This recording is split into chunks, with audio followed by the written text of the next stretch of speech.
La Russie a mené ce matin une attaque aérienne d'envergure contre l'Ukraine, faisant au moins 5 morts et endommageant des infrastructures électriques. Les autorités ukrainiennes elles-mêmes font état du tir de plus de 100 missiles et d'une centaine de drones d'attaque. Thomas Sekai, Wayoub Fayoubi. Un missile qui atteint cet énorme réservoir d'eau sur le fleuve Dniepr. C'est une attaque russe. Elle vise en réalité l'énorme centrale hydroélectrique qui se trouve juste en amont de Kiev. Les dégâts sont énormes. Se réfugier dans les stations de métro de la capitale, le réflexe est désormais habituel pour des habitants résignés. C'est une alerte au raid aérien et la Russie tire activement des missiles sur nous.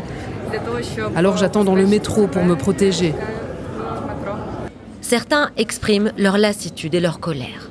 C'est effrayant. Mon frère est lui aussi en guerre. Et nous sommes inquiets. Nous sommes stressés pour la 3e année déjà.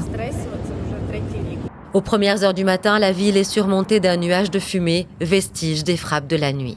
Kiev est loin d'avoir été la seule cible de cette attaque massive. Dans la région de Zaporijjia, les frappes ont aussi détruit des habitations. Le frère de cette agricultrice est mort. Des gens m'ont dit qu'il y avait eu une frappe juste ici et que mon frère était mort. Kiev, Zaporijjia, Dnipro, Odessa, plus d'une dizaine de localités ont été visées quasi simultanément. Des infrastructures énergétiques à l'est, mais aussi jusqu'à la ville de Lviv, à l'extrême ouest du pays, étaient ciblées, dans l'une des attaques les plus intenses depuis le début de l'invasion russe.